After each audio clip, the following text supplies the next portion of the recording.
What's shaking, everybody? My name is Ross Mandell. I'm coming to you guys live today from Delray Beach, Florida. I'm at Scott Woolley Studios.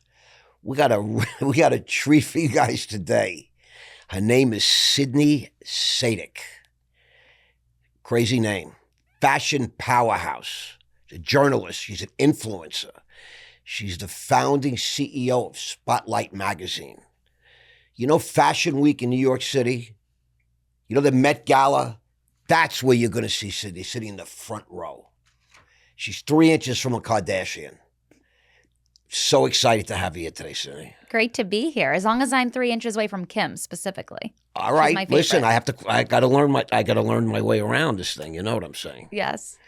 I love it. You're so attractive. You're so sweet. You got such a personality. Thank you. She came here today with Mom. Shout out Mom always. My Kris Jenner. Was it Amy? Say hello, Amy. Amy's very BTS. I didn't get it from her. I see, but they I say get like the business side from her. every other generation. That's what they say. Yeah. My grandmother was a social butterfly. If you watch Palm Royale, she really gave off, she's no longer with us, the real, true Palm That's Beach so vibes. cool, Yeah. you know, and it's so cool that you're a family gal. And we already chatted, you know, interfaith marriage. Interfaith marriage, yeah. I saw pictures of you on Instagram. I stalked you a little bit.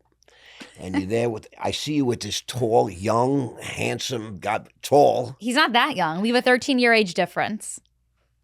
Yeah. 13-year age difference. He's 18. He's turning, you're funny. He's turning 45 this weekend. Is he? Yes, we're going to the Caribbean right after this. He looks like a kid. I'm being candid. I'll tell him that. He'll be very happy. He's like, this is why I needed a young wife to keep me young and looking young. That's why I had a young wife, you know, even though I'm not allowed to talk about my personal life here. And I've been excoriated over and over again. Oh, my gosh.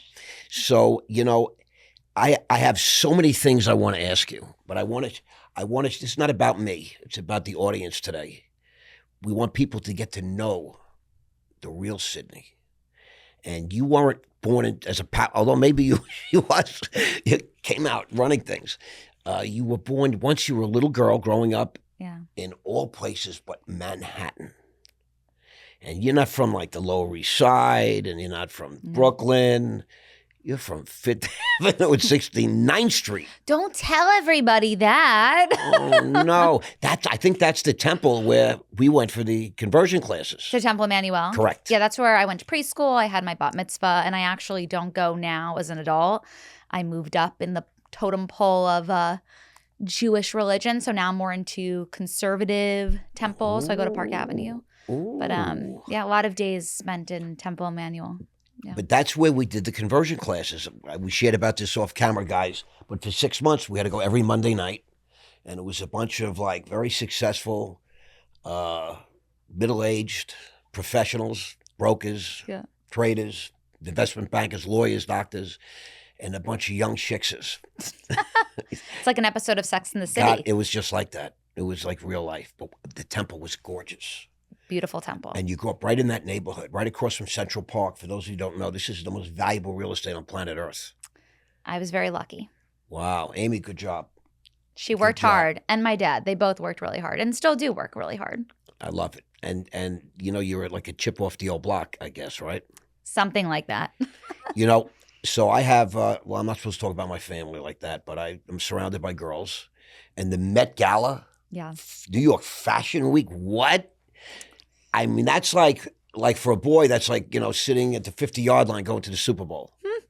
You know that, right? Totally. I know that those events are unusual and most people, they don't have the opportunity to go.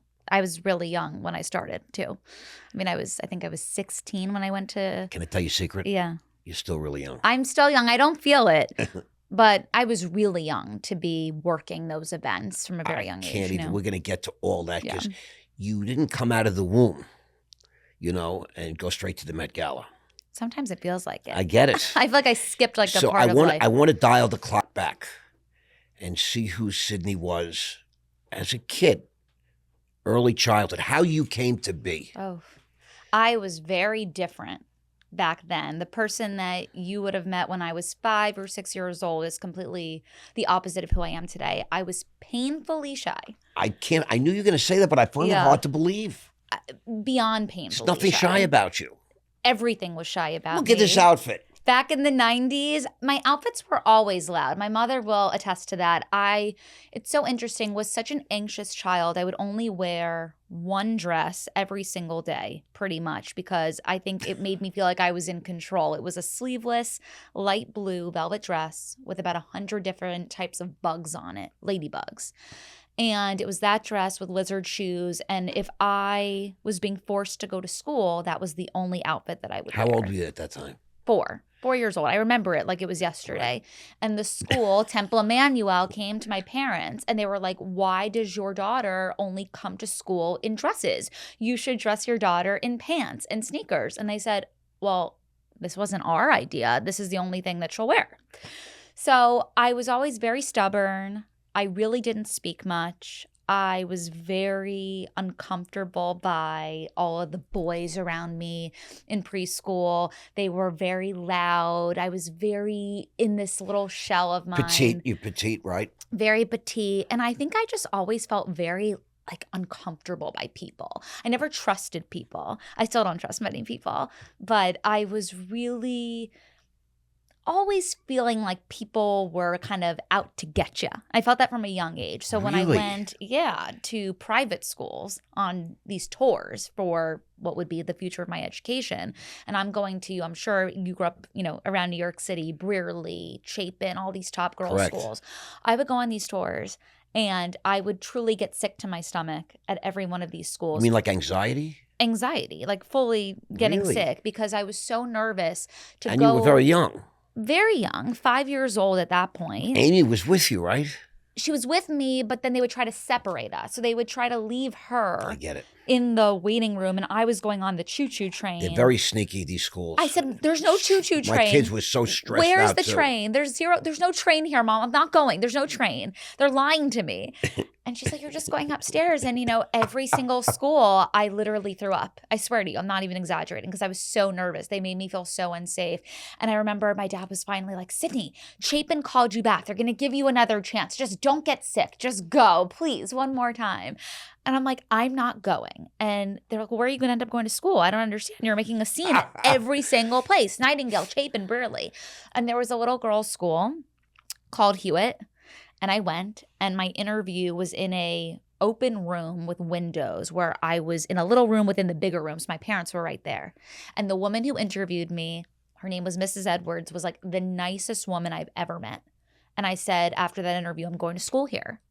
And they said, it's not up to you. The private schools in New York, you're lucky if they give you an invitation to come, right? People don't know how brutal it is. It's worse than college. Even here, even in South Florida, in Boca Raton. I mean, they only took 100 kids. Right. They had 1,800 applied. I had to write a big check. So I just apparently had to be calm and not throw up at Hewitt. And I got accepted to the school. And I said, see, I knew this is where I was going to go. And once I got into Hewitt, the beginning of my education, kindergarten, I can't believe how far back I am. I was still a little bit nervous and anxious. And then something sort of happened as I went to middle school and then to high school where that anxiety changed. This school saw you from the beginning, from kindergarten all the way to high school. 13 years. We were part of the 13-year By that time, you're running the school, if I know you. By that time, I had done a lot of things. I started a fashion blog. I was going to Harvard University for a summer program. I just kind of evolved. It wasn't all perfect there. They sent me to summer school one summer because they said that I wasn't good at math. It wasn't like I was failing. I was getting a C+. That's not acceptable. You're asking me for the real stuff. That's not acceptable, Amy. These are the C+. real. What? These are the real what? Stories. But they sent me to Horace Mann, which I'm sure you know. Of course. And I was a 8th grader, I guess. And I got to Horace Mann and they gave me the test to see where I was, right? I got it. What did I get on the test? A. 100%. A. The hardest school in New York, arguably the hardest school in the country. They said, why are you here? I said, the school sent me here. They said, I'm bad at math. They were like, you don't need to be here. And my mom's like, you're going to just stick this out. You're going to do this. And you're here already. You already paid. Let's just get this done. And it's not cheap. It's not cheap. But you know what? I'm glad she made me stay because it was the first time that I really felt seen academically. Wow. It was the first time that I was around boys again since preschool, and I liked them even more than the girls. You went to an all-girl. You grew up all girls school. All girls. I never understood how women could do that. That's I can understand it more than how all guys can do it because I think the guys' schools, they run it like a military. At least with the girls. I would have shot myself if I went to an all boys school. I'm sure. Yeah. The point being is Not that for me. I found a new version of me through this summer school program. You were evolving. That's all it was. You were evolving. I was evolving. You know, you were raised in a family. You have a certain, quirky kind of thing about you. A little quirky. And you came into your own. And the fact that you stayed at that one school all those years, that was your comfort zone. And they asked me, Horace Mann, to transfer. They But said, I want to say that I know that when you went there, you said you felt seen and you evolved because now you really stepped out of your comfort zone. Yeah. And you know what you did? You got an A. I got an A. They asked me to go. You said, watch this. Right. And then I said, you know what? I'm going into high school. I got to finish it out with these girls. I got to stay. Because you knew the same girls. You grew up with them. You had play dates, right? All that kind of stuff. You knew all the moms, right? All the moms. Listen, some of them one of them is my best friend. We just had dinner with her husband, my husband. I'm a very loyal person. I've always been really loyal. And I felt a loyalty for some reason to Hewitt to just stay. And I did. And it's a great story. That's how I started. Well, that's who you are. I suspect the rest of your life is going to be a similar type thing because you don't trust people. I don't trust people. And that's interesting, because I'm the opposite. I'm too trusting, I think it's a thick skin that you're born with when you grow up in New York City and you see a lot from New York City, you can't trust anybody. Exactly. Yeah. Exactly. Yeah. That's why we lived on Long Island. Right. We were 45 minutes from Manhattan. So when you want to get into it, you go, and then you go home to safety. Yeah. And that's why I raised my kids in Boca. If you want to go play, we go to Miami, go to Palm Beach. But Boca, safe. Safe, yeah. Sound, clean, that sort of a thing. Yeah. Okay, so you mentioned something. So you mentioned you were in school, all girls. Yeah. Did you have any boyfriends? I just have to ask that question. Oh, boyfriend? I mean, I had my first kiss when I was 13. I did. So that's pretty aggressive, We're at dances. Oh, so they had these kind of things. Socials. Yeah. They call them socials, I mean, right? a kiss. I mean, I think it must have been like two ducks, pecking for a second. You know what I mean? Who was he? Do you remember? I do remember. I know you know. I know you know his name. I know everything. He was very cute. He was a British from London, moved with his family. Very cute, blonde little boy. I won't say his name. Who knows where he is? You don't ever look for him on social media? Never saw him again. I mean, your first kiss. Yeah, it was just when you're that age, everyone's kind of pushing you. It's a big deal. I remember my first, all those things. It was a big deal, but whatever. And no, there really wasn't anybody until really my husband was my first real boyfriend. I obviously dated a lot, but I wouldn't call any of them my boyfriend except my husband. What about high school? High school. I never had a boyfriend during high school. Never. I mean, you're really attractive and you're vivacious. What did you do to this poor kid? I went through an awkward phase, I think, a little bit during high school. She says no. No, I wasn't focused on boys. You saw boys, right? You're out. Did you think dances. This guy's hot? This guy's really cool? Of course. I don't know. I'm asking, right? No, but I was always into really famous guys. I was very into successful, famous, older. And so as a high schooler, you're not meeting that. And what am I going to do? Be with a kid who's on a sports team? We would have nothing to talk about. So I just figured instead of probably wasting my time, I could really build my brand. And I started building my brand at 16. So I was focused on work. You're so funny. That's a great story. I grew up on Long Island and we would go into the city and we would occasionally, I was very social and I love people and I was much younger and better looking. And we would meet these girls, we called them Manhattan chicks. And they were just more sophisticated than the Long Island girls. You really feel that? No, I know that because I had relationships with them, and they were very sophisticated. And they would go to museums and fancy restaurants, and what? It was it was a noticeable difference. And I used to say to myself, I used to question my own worth. Is she better than me? No, just different. Yeah, but I went to a phase too where I thought certain women were just cut from a finer cloth than me. And I never thought anybody was really better. I'm not that kind of guy, but I'm different for sure. But am I interested in that? Right. And I dated one, very seriously, and I loved her, you know what I mean? And so, it was, I did enjoy that sophisticated, more worldly, more what I call highfalutin type. It's an acquired taste. It's not for everybody. It's important. Listen, this is our life. Yeah. This is not a a dress rehearsal. It's true. This is it. Yeah. You don't get a do-over. So I wanted to live. That's been my attitude since I'm a kid. I want to do things. I'm not, I don't want to live with regret. That to me is the worst thing. Being mediocre was my biggest fear in life. I didn't want to be average. I'd rather be, shoot for greatness. If I fall down, I fall down. Big deal. I'll get up. Let's go next. But so you had this sort of drive for success in the real world, really. Like in Manhattan, you're exposed to. It's like the greatest city in the world. It was. I don't know if it still is, but it still is the greatest city in the world. It actually, to lots of controversial opinions, it feels really good in Manhattan right now. Does it? It really does. You got to block out, who's in office if that's not your thing, because the city itself is back to being really vibrant and it feels really good again. And you're talking to someone who had a lot of doubt about it over the last couple of years. A lot of my friends left. The guys that would never leave the city always kept an apartment, even when they had houses everywhere and stuff. People make silly decisions. And they moved down here. No, they said it was like unsafe, and there was a lot of illegal immigrants running around. There were moments where it was not safe. Shit on the sidewalk, and people. A lot of shit. Not now. Like bad stuff going on, and yeah. I was shocked, and they all moved down to South Florida. It's really interesting. It has not felt this good since 2019, I would say, in my opinion. And I'm a tough critic. Tough. Oh, I take your advice. I wouldn't even question you. I wouldn't even ask for a second opinion. I'm listening to you. I get it. I see who you are. I see you, Sydney. Okay. So 16, you started your career. Yep. Tell us a little. You said you were doing a fashion blog when you were in high school. Well, so in part of me being a little quirky and different growing up, I was the one girl who had never gone to sleepaway camp in my grade. So when we were getting ready to start applying for college, my mom was like, how is she going to get accepted into a school? They don't know that she could be independent enough, to be on her own, to live somewhere, to function, right? Without your parents. You've never been away away from home like that? No, hated sleepovers. I think I had one sleepover my entire childhood. I did not enjoy it. Never went to camp. I went to day camp. That's, That wasn't also for me. I used to cry there too. I already know. Yeah, so. That's great. But Harvard sounded really good. So when my mom brought up Harvard Summer School, I was like, okay, best college in the country.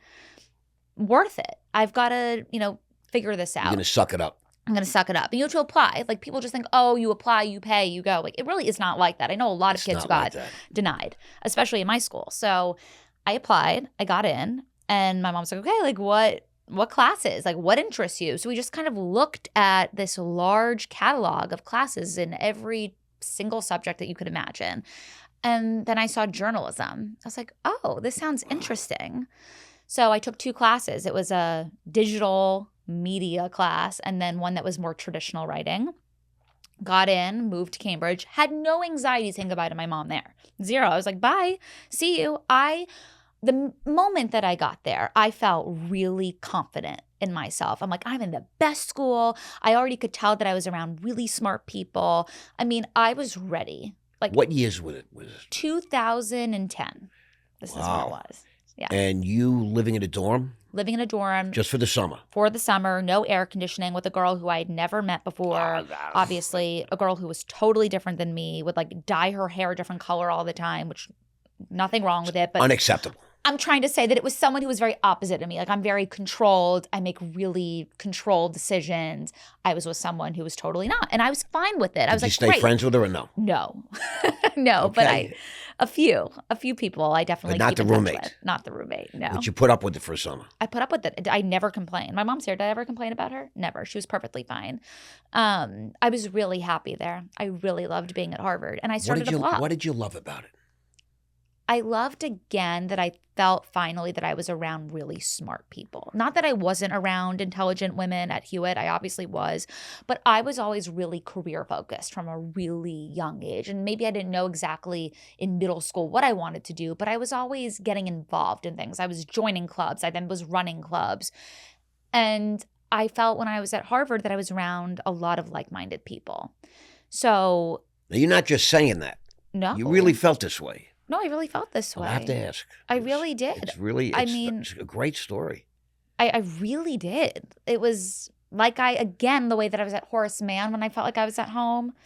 The prestige factor. You seem to be comfortable with prestige.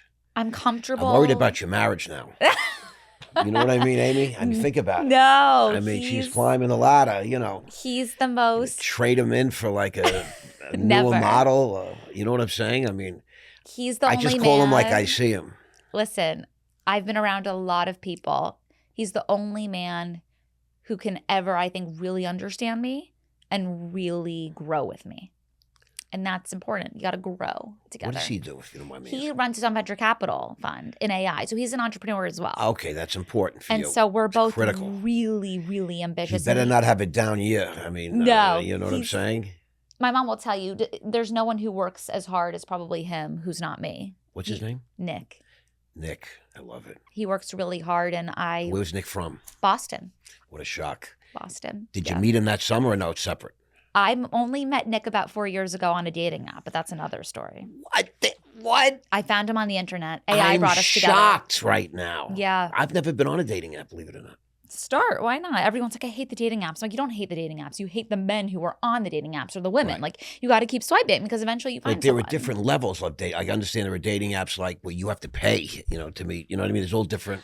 I didn't have to pay, but as the woman, I had to initiate because this was on Bumble. So the woman has to initiate first. I said really nothing exciting, by the way. I would have never responded to me if I was him, but he did in the last few minutes. I could see where, you represent well. You look good, pretty, clean. During COVID, I don't know.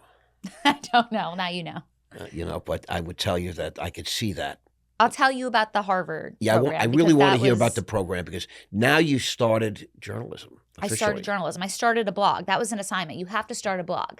So I started it. It was called Style Solutions, and it was going to be about my outfits and what I found at stores around Cambridge. And then I decided once I finished the program, I'm like, I started this blog. I wrote on it every single day. I'm not going to stop. So I started interviewing celebrities, and I started going to personal appearances for any free event.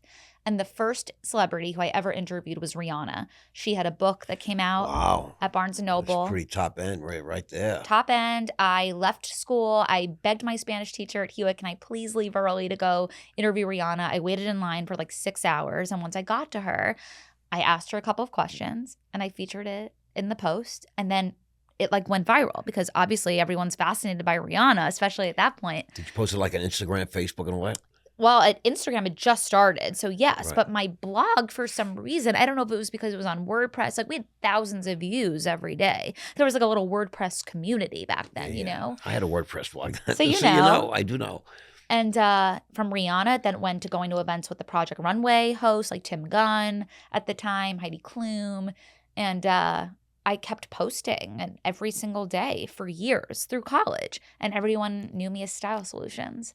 And that was like my first baby. That's so cool. Yeah.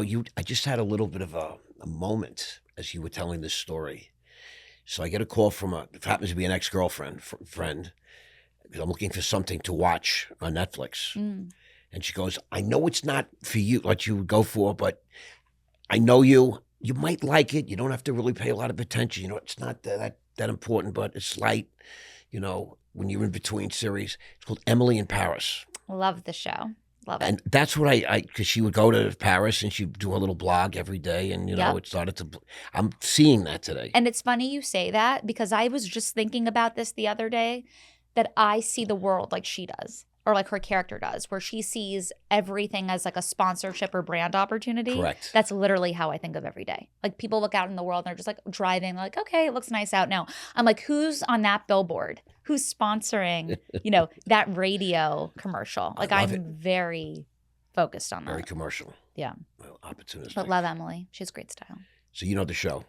Love the show. I binge watched those whole 6 seasons. Can I tell you something? Like when it first came out, I posted about it and I tagged the chef, Lucas Bravo. Good looking boy. Good looking guy. But he responded to it and he was like, thank you so much for posting and sharing. I'm like, this is my favorite show. This was, several years ago now. But they were like nobodies at first, those people. So I'm producing a movie.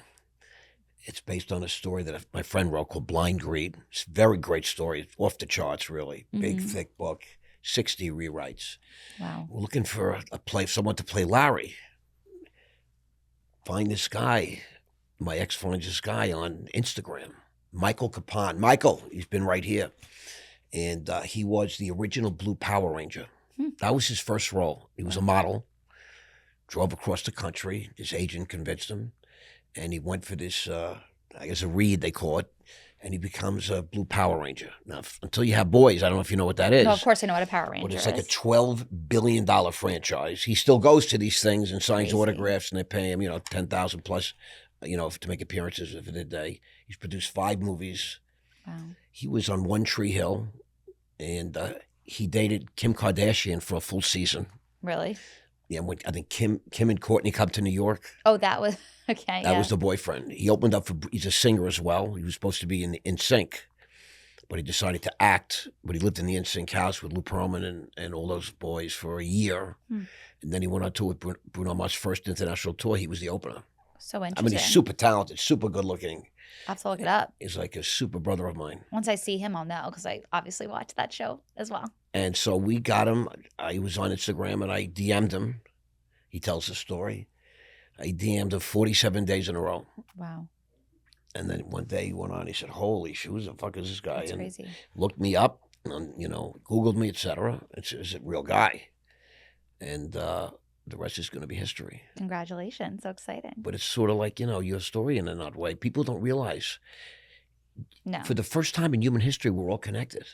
Or people don't realize how much of an effort you need to make in order to get a finished product that looks easy, right? Like no one knows that you DM'd him 47 Well, he times. tells the story. Like I told him, I DM'd him. He says, "Yeah, 47 days in a row." Then you'd be great on a dating app. Really? That's so funny. I feel like I would be disappointed. You can be disappointed with anything. But I meet in people. life. I meet people like every day. I don't have that sort of problem. Yeah. You know what I mean? Sure. I can't imagine what a date. I'm sorry. I don't mean to. No, I just can't imagine it. You know what? I can't imagine going on a first date and seeing some guy and the guy's a dead man. Yeah. He's a dead man. I mean, who could, I live up married to a you? stranger, okay? What can I tell you? And he married I a could see stranger you too. just evaluating his shoes. And I his did. friggin' He said I socks did. And how many buttons of his shirt, He the way he said wears it his was hair. the worst interview of his life. I can't even imagine. You're I was very intense. intimidating. I can be intense. You can be intense. I think I'm pretty I think much that's your always permanent intense. state. Yeah. Intensity. I'm telling you, it takes a special person to be able to handle that and bring it down. A very secure man. Yeah. He's a very secure man. Yeah. So thank God. And and that's one thing I want the audience to know. I didn't know that she's such a big persona. She walked into my studio. I felt like she was like 5'11". That's what people say. Turns I'm out she's 4'11". 4'11". What? And I still don't see it. Yep. I do not see it. Yep. Because you have big energy. You walked in here like she owned the place. That's so funny. And I thought that was your assistant, which She she is really my is your assistant. assistant. Yeah, 100%. So now you're in Harvard. You're living with sort of a freaky roommate, Yep. but you're around smart people, Yep. and you're studying journalism, like Yeah. legit journalism. Can I tell you the one guy who, again, dated casually, whatever? I knew you were going to say that. No, it's unbelievable. There was only one student who got into Harvard from that year. I never applied, by the way. It was the guy who I was dating, and he was an amazing musician, and he became a brain surgeon, and he's genius. What a shock. He's like one of the biggest brain surgeons. I He's love that. genius guy. And I was so heartbroken by him. That was probably the only guy who I ever really liked at a young age. And he got married, I think when he turned 19 to his high school or middle school Hold on. sweetheart. He had you when you guys were 16. We just met each other. Was he first? Was he what? Was he the first? No, not the first. Not the first. Nothing wrong going with it. Nothing wrong going with a not brain surgeon that's a great musician. I'm telling you, I'd be proud of that. No. If I was a young girl. No. I'm telling you, dating, very just. It's not like you worked at a diner. No, but I'm just saying the one guy who I liked, of course, is the most successful one in the whole. But you dated him, right? You went out? Just hang out at the dorm and whatever. I lived in a dorm. I had a blast. Yeah, just whatever. I get it. Nothing major. Nothing major. Nothing major. Okay. Yeah. But he passed the Sydney test. And clearly the Harvard test. And and it turns out your instinct was right. My instinct was right. He was really smart. But at some point you felt like, wow, you lost a big one. Someone got No, I away. really didn't. I just thought that like it was very rare to meet someone who was very creative, like who could sing amazing, play the guitar amazing, and then also like be a brain surgeon. You didn't know he was going to be a brain surgeon when he was 16. I did not know, but look, yeah. I say your instincts are spot on. Yeah, I can like You're very instinctual. spot talent very easily. Great recognizes great. Yeah. Just so you know. Simon Cowell. No, just kidding. He's a friend of mine. Really? When you walked in, I right away know. It's That's very so funny. funny. It's very funny. So this is really cool. So now you spend the summer at Harvard. Yeah. But this is like your freshman year in high school. Yeah. So you first have to go back to Sadly. Manhattan. Yeah. So you met a guy, even though Nothing a little happened. casual. Yep. And well, he made the podcast, so something happened, right? He just made an impression on me. It was the first guy who was like not an idiot to me. I get that. You know. I do get that. I do get that. And so you go back now to Mom. Did she change after that summer? I think so, right? Same girl. I was the same girl. I think I just was really now all about this blog. How can I make this blog bigger? Style Solutions. Style And Solutions. it became very successful. And It did become very successful. And did the kids at school know? everyone knew. Everyone knew. Everyone. The whole school knew. Girls started copying me, which whatever, flattery. But I'm like, okay, like there's 24 girls in my grade. Like you can't do that without it being weird, But okay, they did. And I was really kind of focused on what's next. I'm always about what's next. I'm like never comfortable in the moment. I'm always like, what's going to happen? So, I wrote a book Yeah. in 2013. And I say, my favorite word in the English language is next. It's a great And word. you just said that. Yeah. Like, it's very funny. It's all about what's next. And I said, I have to get an internship somewhere. But you're really not supposed to intern, around 15 and 16. It's technically illegal, in New York. But there was it was a write-up in the New York Post that there was a magazine that was planning on expanding in the Hamptons, which is where we've had homes my whole life. You didn't get to that. So Mom had a house in the Hamptons. Yeah, my parents. What did Dad do? My dad's a dermatologist. My mom, they're both big workers. My dad is a dermatologist. And Mom does what? My mom, when they were married, ran his business. So they had Medi-Spas around Long Island and New York. And then when they got divorced, she worked actually with a medical group at Harvard, believe it or not, helped them launch spa. And then she went on to run an Israeli medical technology company. What's it So called? she was CEO for years, NDMed. Okay. So she was there for a long time. You have magnificent skin. Thank you. Dad is the doctor. He doesn't do much, but he's the doctor. And the divorce, how old were you at that time? 5. Oh, okay. You're gonna like try to piece it all together, but No. it had nothing to do with it. Well, I think I do think that in my opinion, you're a woman since you're a little girl. You're very aware of your surroundings and the world around you, and you curate your world. Yeah. You want it to be a certain way, and you don't accept the status quo. No. And so you take charge. You do what you can to reorganize it to your liking. Truly. Right? And then one day you're in a swiping and you say, all right, Nick, he's not bad. He's all right. I told you. And then where was your first date? Central Park. So it wasn't a real date. He's like, oh, can I take you to drinks? Can I take you to dinner? I said, no, we can take a walk in the park. Because Boy, you are tough. I'm so tough. But brutal. I know. I thought you were going to say the boathouse, No. No. It was during COVID because I was living with my mom at that time. And she was COVID insane. Not COVID crazy, COVID insane. Well, she comes from the medical world. I mean, everybody was panicked, right? I mean, my God. Yeah, she was really wild about it. Understandably, but like, I have a little brother. He's 10 years younger than me. And like he could go out with a girl and no one would say a word. If I went out with a guy, I'd be like, you can't. 10 years younger than you. Yeah. Now, was that a same father? No, different father. Another doctor. So very complicated, very, modern family. 21st century family. Interesting. Yeah, we are. We're all. Is Mom remarried? No. Player. No, she's Player. She's very devoted to me and my brother. I keep her so busy. She has no time for a man, And now she's my husband. She had time to make a. That was like 30 years ago, or that was 20 years ago. 21 22 years ago. years ago. Yeah. But no, my brother's great. But my first date, because I was with her, I was just very nervous about getting her sick. And guys in New York are such players. And I said, listen, like I'm not, sitting at bars right now or whatever, but I'm happy to take a walk with you. So he met me in the park and we started walking. And then I was like, all right, let's just sit down. Because I was in these really high Versace boots. I was going to say, yeah, because you want to, you spend your life in heels. 4'11" women, I get that. Correct. We don't wear flats. And we sat down and I was really tough. And he's like, now when you go on a dating app, because I haven't been really, does it tell the height?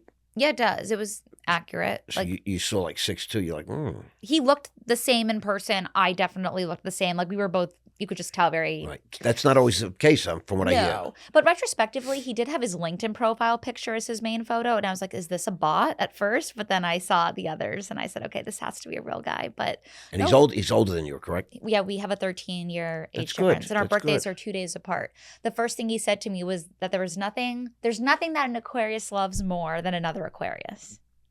What a great line. And it's true. Yeah, my daughter's an Aquarius, my oldest, February 12th.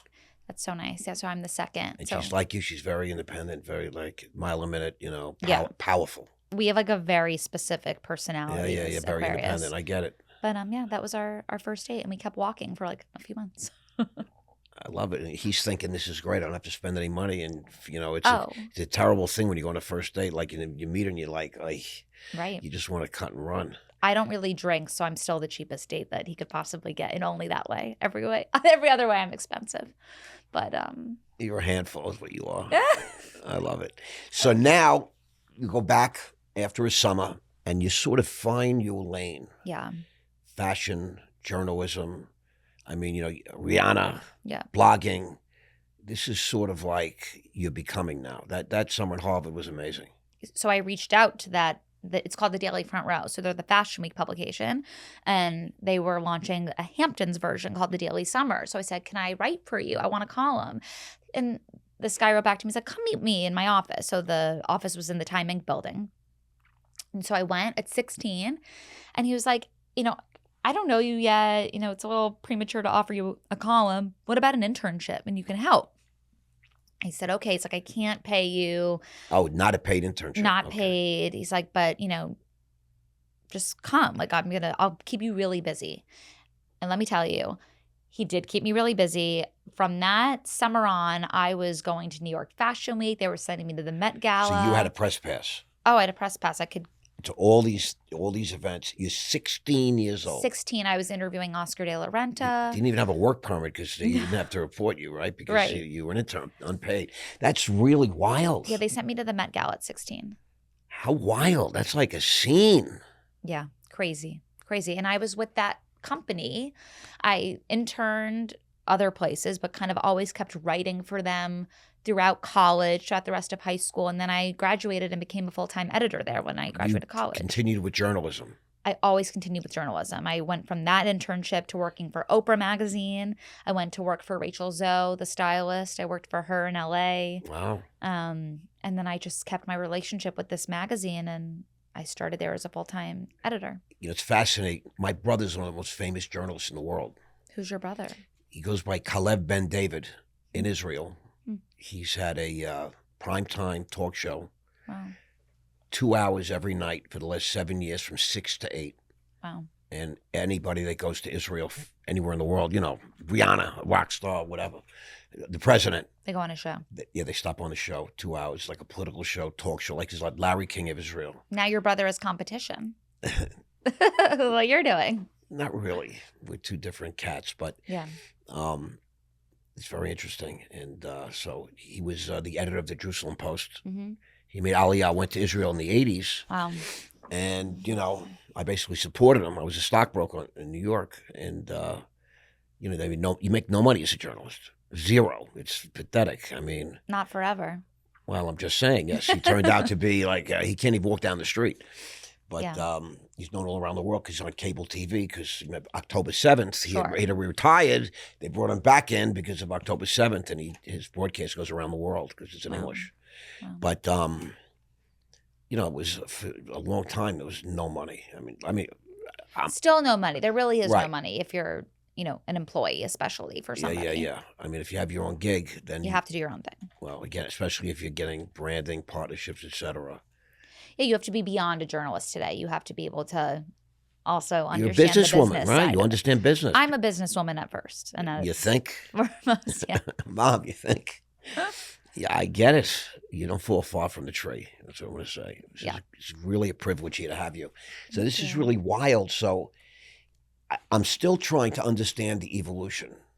Okay. You do the fashion blogging. You come back to town. Yep. You have this blog. All the girls are like ogling you. I'm sure now boys have recognized you. I mean, because now you're like a little bit of a somebody. No, college. So from there, okay, it was time to go to college. So you did the whole Met Gala thing and all this fashion week because you have this press pass at your internship. And I kept doing it through college. And now you go to college. Yep. Tell us, wait, even though I know. Yeah, no. So I went to George Washington University. GW. Yep. Went to their journalism school, so a journalism major. Tell me where did you apply? Is that like? So I applied to Barnard Early Decision, which was the biggest mistake of my life because it was yet again they had an all-girls school, which is the only thing I knew. And I hate to say, I really don't love girls like that. Like I have friends who just love their girlfriends and going out and like they tell them everything. Like I'm really not like that. No. So it's sort of weird, but I really just had all eyes set on staying in New York because there's nowhere better in the world than New York. But I just, thank God, got rejected because I kind of had a crisis feeling in my side of me again once I submitted. I'm like, did I do this because it was the right decision or did I do this because it's what I thought I should do? And it was more of what I thought I should do. I get it. And so I applied ED2 to GW and I had gone on a tour there and I loved it. When I walked in, it was the same experience that I had when I walked into Hewitt for the first time. I'm like, oh my goodness. I just love this place. My mom's like, are you going to get in here? Like, it's all guys. It seems very serious, very academic. And it's a great place to go to school. I that said whole area, that Washington yeah. area. What year was this now? 2012. Wow. And I said, I'm telling you, like, I think this is where I'm going to end up. Again, everyone thought it wasn't going to happen, but I did get in. But you also looked at other schools, if I know you. I looked at other schools. I looked at Northeastern, Emerson, BU, like all the traditional. I get it. Were you looking for journalism, like yes, especially? Okay, yes. This was you already knew you had a good idea what you wanted to do. I knew for sure I needed to get into a journalism program, 100%. Even though there's not a lot of money in it. I never. You understand there's a dichotomy here. I know, but I think if you're really passionate about something, you can find the money. Listen. And I found the money. All you have to do is be great. That's what I tell my kids. Just be the best at what you do. Whatever it is, you be great. If you don't want to be great, don't do it. The amount of people who think that they're going to become doctors today and they automatically are going to make a lot of money, they're suffering right now. It's not just journalists. Any single profession right now is oversaturated. So it's hard to make money. That's why I'm in the media business. It's unregulated, no barriers to entry. They now translate my content in 9 languages. I'm in this beta test program at Meta. They tell me I'll be in 112 languages in 160 countries this year. That's amazing. I monetize everywhere. It's great. And it's crazy. I'm like one of the oldest male influencers in the world. I love it. And I got Sydney here today. What? And Amy. And Amy. I mean, we're killing it today. This and is Amy. Great. You're like 4'11", going on 7'5". That's hilarious. I mean that. The biggest giant in the world. I mean that. You're like you're a big persona. I mean, I already know what's coming in your life. You don't know yet, but I know. I'm just taking every day by the hour because my days are all like programmed beyond belief. What a the shock. Next 3 months. Look, I look surprised. Look, Yeah. I'm surprised. I think my mom finally realized it, that I'm like extra swamped right now because normally like we talk a lot on the phone each day and text. And the last few days, I think she's not done it as much. She's like, I know you're really, really swamped. She's right slacking, now. Mom. No, it's good. She knows. But GW was a great place for me because it was, again, another environment that I felt really like I belonged, very different, very political. I'm not super political. And so Well, you're a journalist, so that's a whole other conversation. But So this was like a 4-year school for you? 4 years, but I commuted back and forth to New York almost every week starting my sophomore year because I couldn't get an internship in DC that was fashion and lifestyle focused. I get that. So I'm like, I can't just sit here and they're like, you should go intern for Wolf Blitzer. You should go intern for, what's his name? What is his name? Chuck Scarborough. Is that his name? Yeah. Right? Is that his name? Yeah, that's his name. So I just said, that's not me. I'm not political. Like, I don't want to do that. So I called back the Daily front row and I said, what if I, intern for you and I could write remotely on your website and then come back and forth and go to events? So they said, great. So I literally would go to school Monday through Thursday. 3.5 hours, big deal. It's I used to fine. do it all the time for Maryland. Right. I had so many friends and, think so much action on Long Island. I used to go back and forth. We always found our way into the city. My friends, thought I was crazy to be doing it, but it was the best thing I did because I got ahead. Well, you follow your dreams. You're a very passionate woman. You're very thoughtful. You're intelligent. Thank you. You're like an evaluator. Yeah. I mean. So it's 4 years. She can drive you crazy, Mom. I mean, this is like, what a woman. I mean, it's like a human calculator. It was a good 4 years, though. It was good to be there, good to get out of New York a little bit. I met great friends. It's so important for you to get to, live away. Yeah. And my best friends are still from GW. And are they? They're mainly guys. But not Nick. Not Nick, no. Tell us about your college boyfriend. No, I didn't have a college boyfriend. I really did. And I'm telling you, my husband is my real first. You must have been worried about it, right? No, because I would have been panicked. No, but there were guys. It's not like I was not seeing people. I mean, Okay. I would go out with guys. I met, the first guy I really liked, after the Harvard boy, in DC on the train. I've always I dated, but there was no one really serious until my husband. My husband was the first man who I brought home, to meet my family in a serious way. The first man you brought home. Wow. Yeah. And you married how long? 2 years, March 16th. Nick, my fingers are crossed. March 16th. My birthday's the 18th. Really? So that's really interesting. You were so, I don't want to say programmed because you program yourself. But this is what you wanted to do, and you were just mindful and intentional. You're intentional about everything. Is that fair to say? Yeah, I just know things. I knew I was going to Hewitt. I knew I was going to GW. I knew Nick was going to be my husband. I knew I was going to start my own business. I just know all these things. I get it. Very quickly. I'm trying to know how you got here today. You know what I mean? It's crazy. Your ex-wife. Yeah, I know you didn't mean right it's here. It's true. But. It's true though, But I said, did you get it through this? He said, no, I found her. I said, she probably found me because Sue Bell was on the cover of my magazine. Sue Bell was here. I know. Yeah. And we had a great podcast. Now the whole members only want to come on. Yeah, I'm sure. The whole cast, it's very competitive, I have to say. I actually watched a few episodes and it's even crazier. Yeah. I mean, for real. Yeah, I have my thoughts on the show. These gals are it's, to me, the whole thing is so crazy. But it's just not Palm Beach, but that's okay. It's entertainment. I knew you were going to say that. Yeah. I knew you were going to say, she's tough. I felt that way. I don't blame them. I blame Netflix. The women, they're who they are. You can't blame people for Well, yeah, but whatever. When you see them on TV, all of a sudden they are Palm Beach. They're not, though. But the millions of people that watch, you understand, right? But I understand what you're saying. I'm taking Sue Bell out of it. I know Palm Beach. But exclude Sue Bell because Sue Bell's not a cast member. She appears as Cameo, a friend. Right. She is. She lives in Palm Beach. She's right. She is. Right. But I'm not talking about her. I mean, I spent 2 hours with Sue Bell. I mean, I got her story, boy. Oh, I could spend days with her. Really? That's so funny. I love her. When Stephanie was so excited. Sue Bell's coming out. I'm like, yeah. Who? John's like, who? Scott's like, who? Yeah. My friend's like, who? But Tiffany, oh my God, Sue Bell, tell me why. I want to make sure I'm here. I brought Sue Bell when I first met her. I met her at a party. It was very organic. And I just, again, I saw something in her. This was last year. And I said, I want to take you to lunch. And I took her somewhere very special. Really? And it was a very... And you knew who she was?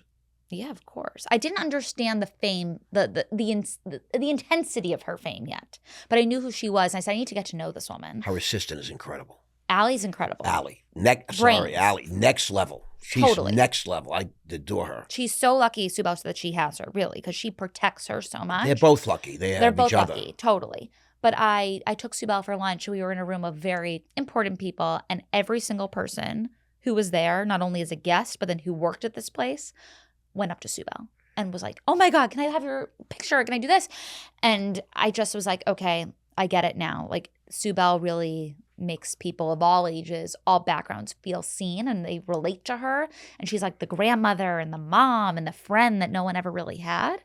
And we just really connected. Like, I genuinely adore her. I can't understand. She was a Playboy. She was a Catholic school teacher, a Sunday school teacher during the day, and a Playboy bunny at night. So cool. I think that's really cool. Yeah. We got a lot of things she said a lot of things here. It was just great. She's authentically her. Yeah. I like that. Yeah. AA, the whole thing. I mean, it was just like, it was a great podcast. She's an incredible story. I mean, I get her, but I just don't understand why every woman goes so crazy for her. I just like, oh my God, Sue Bell's going to buy a handbag. Sue Bell's, I mean, it's. Yeah, because to see someone at that age. Right. Have success so late in life. That might be what How it cool. is. That is cool. You're like a young hotshot, but you could be a Sue Bell type. You could be like that Rosalind. No, I don't want to be that. But I'm just saying, I don't think you're gonna. I don't know if you ever say in it. You're going to. You're the girl that in high school had this world-class blog with Rihanna at Harvard. I mean, Palm Beach is your next conquest in an odd way. No, it's in an odd way. Yeah. I'm just saying. It's Melania and there's Sydney. I like to make money. You don't know yet about my whole TV. Well, we're not there yet. We're about to enter. Adultville. So I want to hear all it, but I want to understand. I don't want the audience to understand, because this podcast, this footage is going to live. Oh. And you're a kid. You're still a child. I'm not. You're a child. Imagine 10 years ago you were 21. Yeah. Correct? So is there any difference between 21 and 31? Yeah, huge. What do you mean? So many huge differences. What do you mean? You were GW, you sort of had a boyfriend, but not Nick. No boyfriend. But there. Do you understand what I mean? Imagine the 10 years that are coming now. Hopefully. I want you to tell you it's like it multiplies. Yeah. It's like the square root. Yeah. You're going to be like Sydney squared. Wow. It's going to get nuts now. You're about to achieve real levels of the whole thing. It feels different. Do you ever see a baby in your future? I do. Yes. I'm like in that stage now where it doesn't scare me anymore. Like before, it really scared me. And now, because I travel a lot. I'm on a plane almost every week. Listen. It's not going to change. Well, when you have a baby, it will. I don't think it's going to change. The baby's going to come with, and we're going to have a great nanny and a great baby nurse. We did that. Right. Did that. We had 4 houses and always traveled and private and nannies and all that kind of good stuff. But my wife never wanted to work. And I do. That's the difference. So, you're going to, Nick will make a lovely stay-at-home dad. Oh my gosh. He always says, he's like, with your travel schedule, like I'm going to have to stay home. But no, we'll figure it out. I'm at the place now where it's like, I just understand, I'm like, whatever it is, we'll deal with. It's a big thing. This is the biggest thing. This is like you graduating. I know. This is Sydney growing. This is like a whole other level. I know. Okay. So it's not happening tomorrow, but in the near future. I know you plan things out. So you have a name, you have a I have a gender. Name, a gender, all of it. Yeah. No, but I'm very intuitive. So like I know when I'm ready for something, and I feel it coming. Like I feel like I'm at a place where my business, we're at our 5-year anniversary. I know we haven't gotten into my magazine yet, but it'll be our 5-year anniversary. And I feel like once I get through that big milestone, I'm able to, also build a personal life again in the next. It's a whole different thing. But you just gave me a look. Yeah. And I got to chill. You're very intuitive. Yeah. You are all business when you want to be all business. Boy. Yes. You just let me know something. Okay. I love it. Talent recognizes talent. So now you get back from college. You've interned the whole time. Yep. Now you have a degree in journalism. Now I have a degree. And the day after I graduated, I was an official. Why'd you wait so long? I know. My brother's doing the same thing. He definitely learned. But I became an editor at the Daily Front Row. So the Daily Front Row is the or was the official Fashion Week magazine. So you would go to every show and they would be giving out the magazine. They would print every day to tell you what's happening at the shows. So that's a big thing. It was a big thing. It still is, but it was really at the height of things back then. And when I was working there at the Daily, I was like, now you're not interning anymore. I'm not interning. So now you get hired at like a real salary job, the whole thing, which I was making good money for journalism. I mean, I was back then. What do you make, 100? Back then, 10 years ago, no, it was like 60, 55, 60. It's no money. First year, though, that was considered to be in journalism pretty Can't good. even rent a closet on Fifth Avenue Well, for that's why I $5,000 lived in my a month. mom's. I would never leave if I was But you. it was enough that I could, like, do what I needed to do. It wasn't really that important. It wasn't that important at that point. You're seeing a lot of zeros. I'm seeing experience. I'm seeing a title. So I was really interested in TV. So I started saying to myself, how can I get on TV? If people maybe start knowing my name from my byline, maybe they'll be able to then, take me on TV, these different shows, and I can talk about what's going on in fashion and lifestyle. So I started media training. I hired someone. She was a former big producer at the Today Show. And she's like, you're Not Amy Rosenblum. Amy Rosenblum. You know, Amy and I grew up together. Really?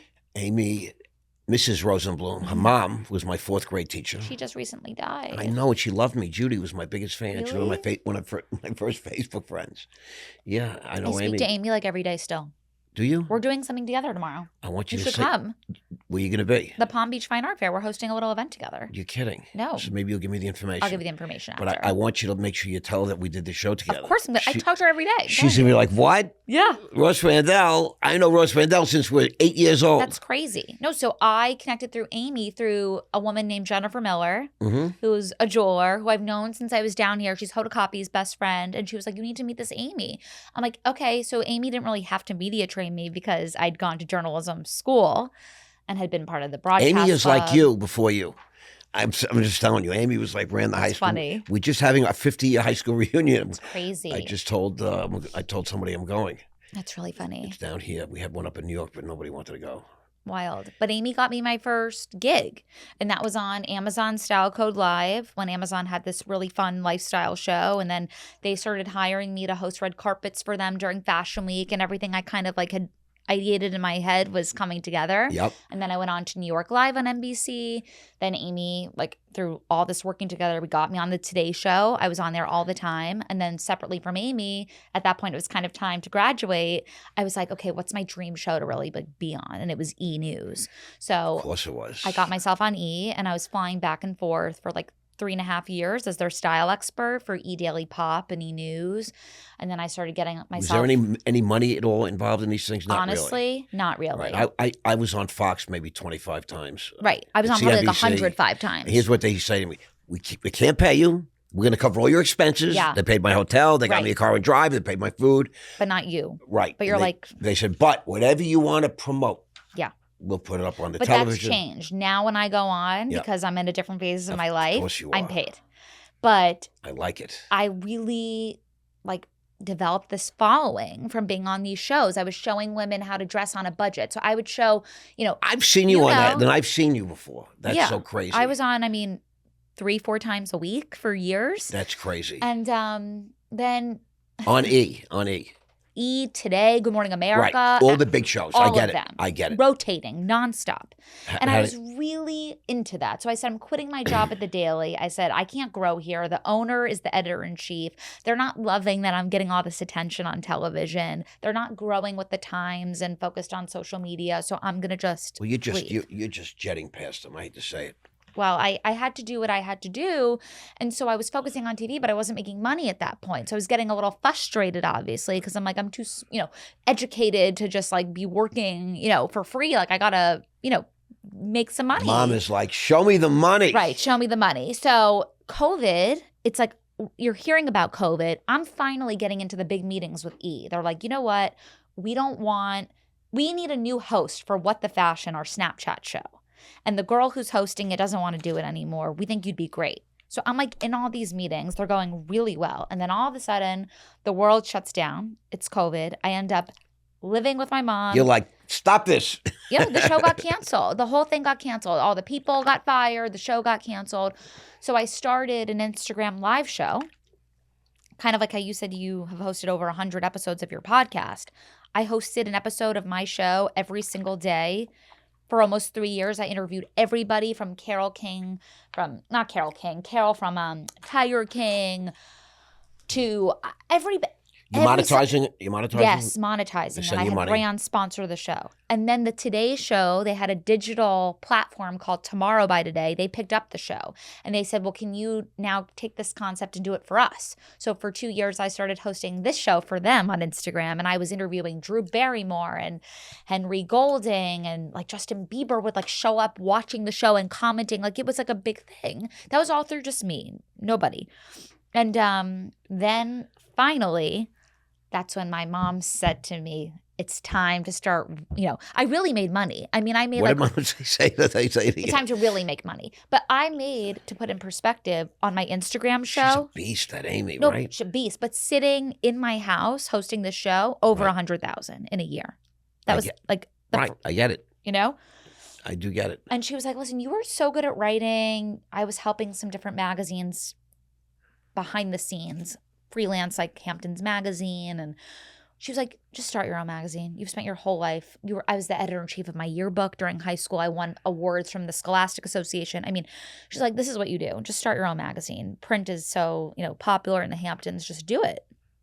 And I was kind of annoyed with her because I'm like, I really want to be on TV. Well, I just had a snapshot of your future. You know that, right? No. I'm really intuitive. And I didn't tell you about my book. You're going to have your own TV show. You're going to curate your own TV show. Mom, I see it already. And it's not too far off. And then she's going to have a problem with the baby and the TV show because the TV show is going to be her baby. And she's going to come in real money and it's going to be a big deal. But here's you are spectacular. And thank you. You can help so many women.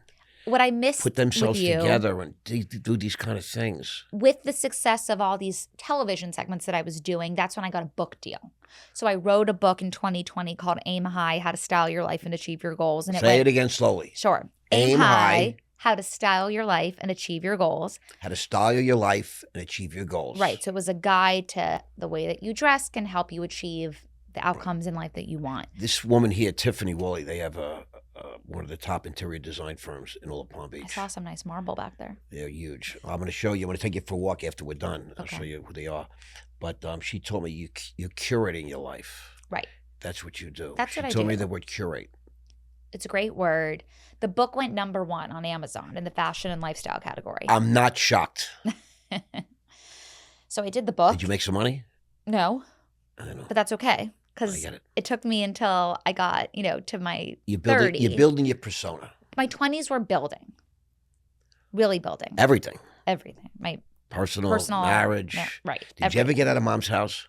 Yeah, I did. I moved into my own apartment for 6 months. And then my husband and I, who we had taken a little break between when we met and when we started officially dating, because like you live with your mom. Took a break. We never really started dating because I was living with my mom. He was building his fun. He's like, I really like you. I really care about you. This is after we're walking for months. He's like, I could really see you were fooling around.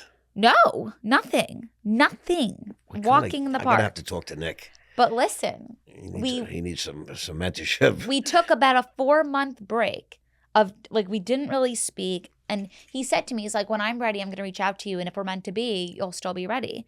And I'm like, this guy's so full of shit. There's no way. He's not serious, blah, blah, blah. He did call me and he said, where are you? I'd love to finally take you out on that real date. And I'm like, I'm in Palm Beach. I'm hiding from the Omicron variant with my family again because COVID's bad. And he's like, the day you get back to New York, I'm waiting for you. And I said, well, I'm really happy in Palm Beach. Like, I don't see myself coming back for a while. I'm starting this magazine. Oh, you're so difficult. And he waited. And the day I got back, 2 months later, we spoke every single day, FaceTime, talk, the whole thing. We went out for dinner and I never spent a night apart with him. So I had this new apartment and we lived between my apartment and his apartment. And then it was 6 months. He's like, get rid of it. He's like, this is a waste. He's like. And the magic happened, you're saying? The magic happened immediately. Well, 4 months, you took a break, walking, fooling around. I mean, nothing's immediate about this. No, but then once we went on that dinner, that first date.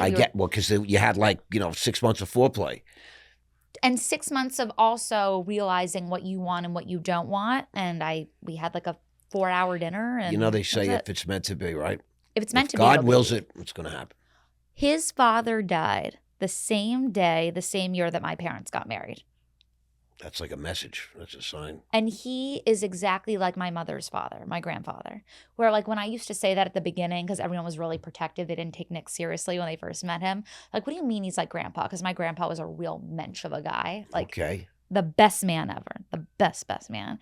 And they thought I was bizarre for saying it. They're like, don't compare to him. And now when I say it, they're like, you're right. It's so weird. They are very similar. I married my grandfather. I'm telling you. Like, hands How down. could you have a question this little girl? I'm just saying. Yeah. I'm sold. I mean, this is great. Yeah, Wow. That Nick, what a guy. He's And my he's an older grandfather. guy. Yeah. And he's good looking and tall. And he's like And he was a million varsity women. baseball He's a player. million women, I want to say. He'll never find someone else like me. I promise Well, you I'm that. And not just from saying. an arrogant place, just from a place where Listen. someone who wants to work as hard and still raise a family. And I cook for him like every day when we're home. She cooks. Yeah. What do you cook? What's Everything. I learned I'm from not him. shocked. I made homemade fresh soup. Last night with every vegetable imaginable. That I made a homemade brie with fig jam and crackers. I made homemade cookies. No, I really cook for him. Really. Yeah. Wow. So he's well taken care of, but he takes care of me. That's what it's all about. He right? does the dishes. That's what it's all about. I'm telling you, that's exactly what it's all Does the about. dishes. You're perfect for each other. Yeah. That's so important. So let's keep going. So you write this book. Wrote the book. Number one. Now what? And You're then on TV. On TV, and then that's what my mom said. The Start a magazine. magazine. Start Spotlight. I came up with Spotlight, obviously. It's a great name. But it's Spotlight, and it changes depending on the market that we're in. So we print 8 issues a year. So it's Spotlight on the Hamptons, Spotlight on Palm Beach, Spotlight on Miami. Oh, how great that is. Spotlight on New York City, 4 markets. What other spotlights? 8 issues a year, 4 markets. New York, Palm Beach. And you Miami, basically the just sell Hamptons. advertising. Yeah, it's a free You magazine. raise money. It's a free magazine. Very clever. I bought a magazine like that called the Plain English Group. Hmm. I bailed out a bunch of guys, lords from the House of Lords in Parliament. Hmm. I was part of it. That's how I went public in London. I was the first American to do that. Wow. And I had to do some things for some people. Interesting. Yeah. They had this magazine. The idea was to put it out for free. Yeah. All around the English countryside. I mean, every place outside of London. Right. Free. Dump it off at every, what we call supermarkets. And to sell the advertising. Yeah, it's, But you got to have somebody like you selling the advertising, making the deals, You have to be brand able to deals, close. partnerships. But you have a different, you specific, it's high fashion, right? so it's Well, just fashion. It's luxury. So it's fashion, lifestyle. So we work with everybody from the top real estate companies, to credit cards, cars, fashion brands. I mean, really anybody who's looking to target the high net worth demographics of the markets that we print in. And it's cool, I'm sure. It's cool. It's fun. Cool as fuck, I'm going to say that. It It's has my like show. a fresh feel to it, and people run for it. I mean, we're in 400 locations in the Hamptons. We're in front of every store, restaurant. In New York, we're in Spotlight branded boxes that are all along Madison Avenue. I love that. Between 62nd and 86th Streets, and then 55th and Park through Grand Central. And then in Palm Beach, we do a lot of direct mail. And then we're at all the hotels and the hair salons and the car wash. I mean, we're everywhere. And So let me ask you, Spotlight in Palm Beach, right? It's 8 issues a year. Is that just one of 8 or maybe 2? So 5 spotlights? Hamptons, 2 Palm Beach, 1 New York City. 5 Hamptons? Yeah, because the Wow. Hamptons is the core market for us. In the Hamptons, 5 all the Hamptons, magazine. two New York City, you said? 2 Palm Beach. 2 Palm Beach, 1. 1 New York. And you're going to maintain, that's the, for the foreseeable future, that's For the now. plan. Yeah.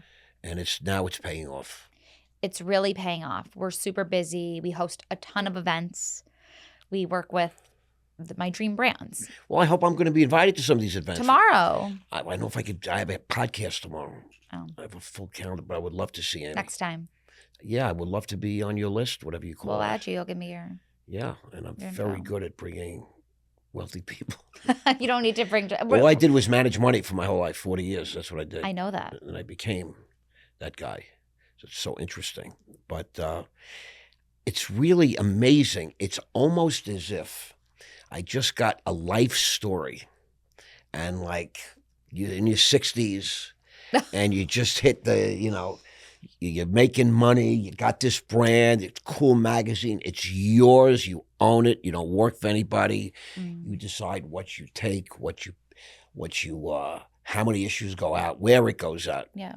The spotlight is Sydney spotlight. Really, that's what it really is. You said the story's like I'm in my 60s. This is why my mom doesn't have wrinkles, and I do well, now. Now I know she's a dermatologist's wife, and she owns spas and Israeli technology. My brother's Israeli, Caleb Ben David. What do you mean? Yeah. I've been on the front page of the Jerusalem Post 20 times. So Not exaggerating, maybe 10 times. It's very cool. Yeah, I put a lot of technology over there and so forth. But so that's really wild because you're so accomplished and you're sitting here. She's got either you're cold or you just want it. You show me. She's got her legs crossed, arms crossed. That's like a closed posture. Yeah. You're in your like your groove, your interview groove. You're very good at telling your story, and you got it down. But it's just an amazing story for a 31-year-old. I'm just saying. Like you've been on the go since you were like 4 years old, and you said, "I'm not going to school. I'm only wearing that dress." Yeah. You're very. She's not malleable. You know what I mean? I'm not. You're not malleable. No. That Nick, I don't know. He was made for it. It's like a divine thing. They said, "All right, let there be Nick." I'm telling you, she can't go alone. We got to send somebody down there. But you know what? It's so cool. I mean, like his work takes him to really amazing places. We traveled last year to 6 countries in a week and a half together. He has to go to Tokyo this April. I'm going to go with him. It's our birthdays this weekend. I'm like, we're going to St. Bart. Like we live and do everything together somehow, some way, despite how busy we both are. It's fantastic, but I'm sure Mom could have said that about Dad, the two of them at one point. I'm just saying. No. Well, never. At one point. No. When she was, no. She's shaking her head. Never. I can't get over this. Never or never. Never. Never. No. They just weren't meant to be, you're saying. We're just not meant to be. What about Grandpa and Grandma? You see what I'm saying? Every other generation, you see? And she would say that she would much rather it be for me than for her. Yeah, but imagine your children. They're going to be more like her. That's fine. We'll be. I'll be able to give them really good parenting because I'll be like, okay, I got it. No, you got to break the cycle. You have to break the cycle. No, but it's nice to have both. To have the. This is like such a privilege for me because. Thank you. I'm 68 years old. You never know. I've lived my life. I've really lived. You know what I mean? I'm one of those types. I'm a pretty good talker, but I'm a doer really. I like you. I get I examine everything. I can always looking for the angle, trying to understand how things really work. Yeah. I don't accept the status quo. I never worked for a salary in my life. I never understood. I'm going to get a job and they're going to pay me, but what if I want to buy something and I need more money? Right. No, I got to ask them for a raise. What if you just want to give me a raise? I don't understand. Why would you ever want anybody to decide how much money you can make? I never understood that. That's when there's such a thing as a commission job. I said, tell me about that. About commission? Yeah, I think I was 11. I was like, yeah, why would I want to? I'll just sell more. I'll just get more, I never had a job. Yeah. Why would I want someone to tell me how much money I can make? What if I want to buy a car? Right. I can do whatever I want. Exactly. Well, I think you've discovered you're at a point in your life where you have unraveled some things. But there's a much bigger picture, too. Yeah. Your husband is dabbling in that world, from what I understand, venture fund, et cetera. I did that. I had $1 billion hedge fund.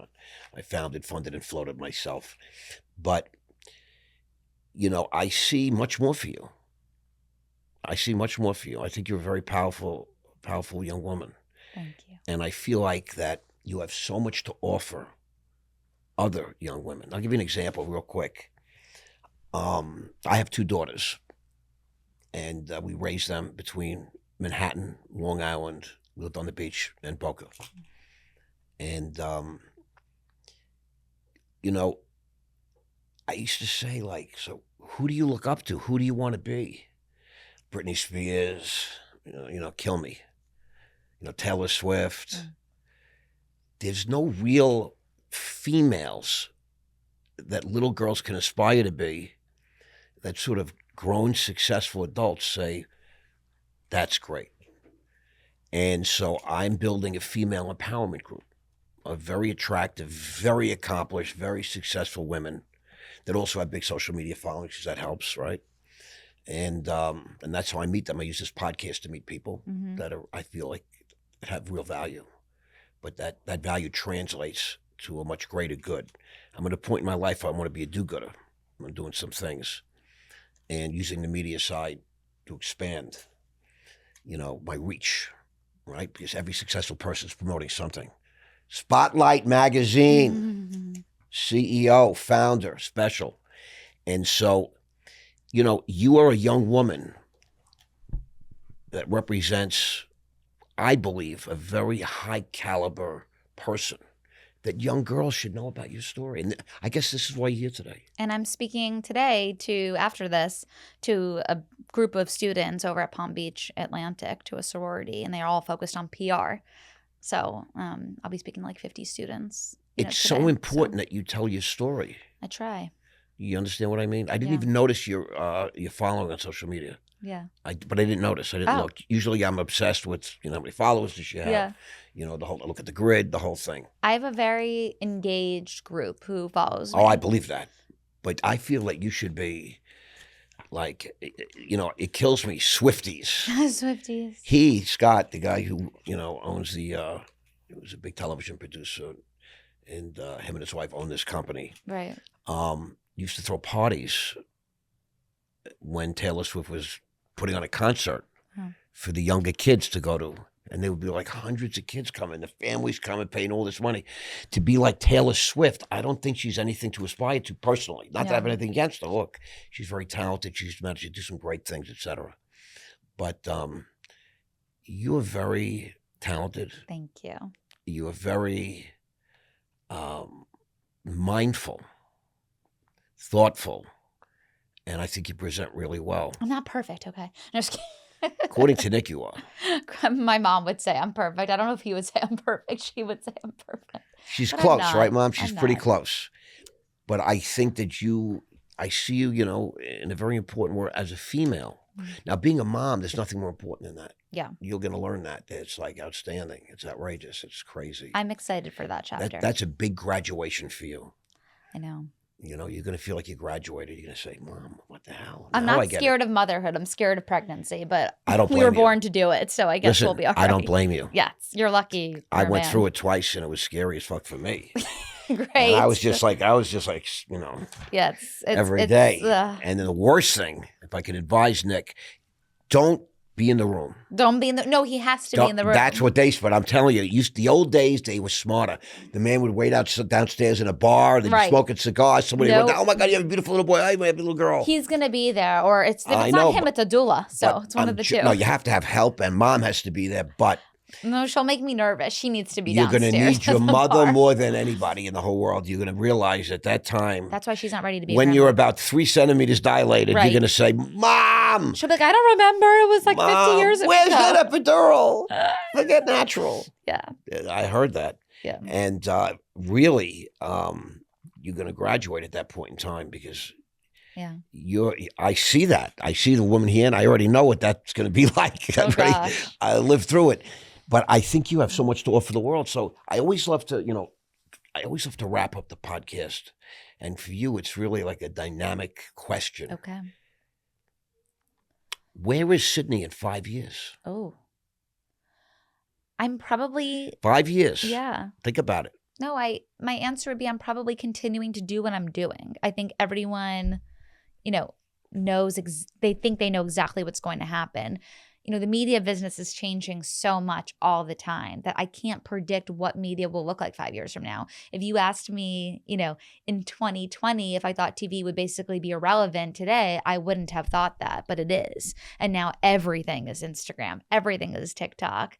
And I think that I will be continuing to build my business. At that point, we should be at 10 years.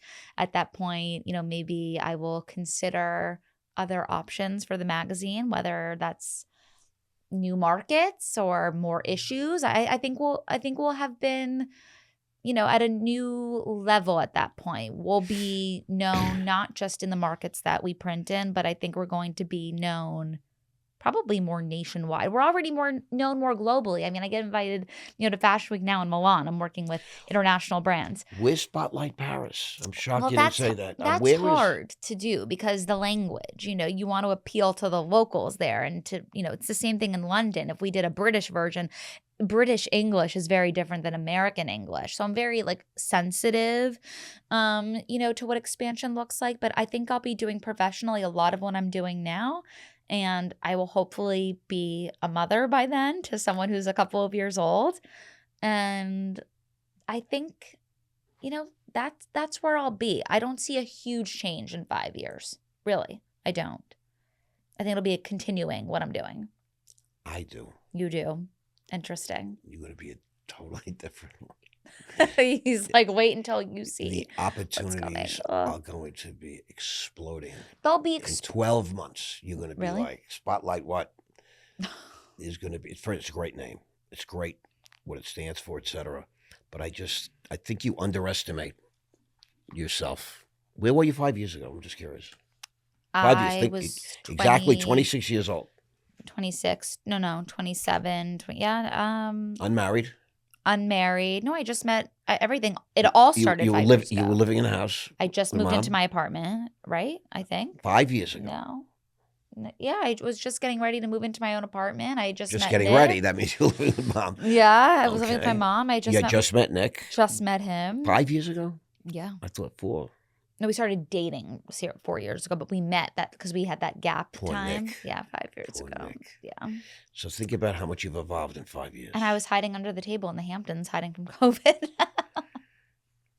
And now, thank God, Did you wear a mask? Were you one of those? Let's not discuss that. I'm just kidding. That's I horrible. did. That's crazy.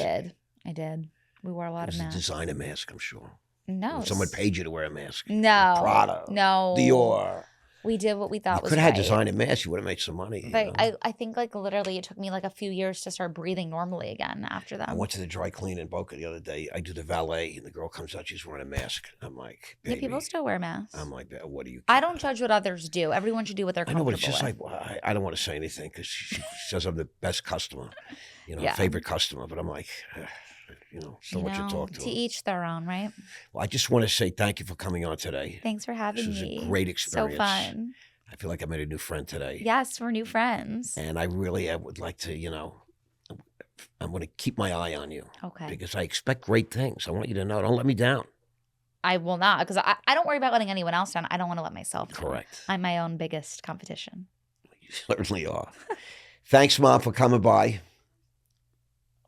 Thanks, Mom. Have a great day. Okay, you too.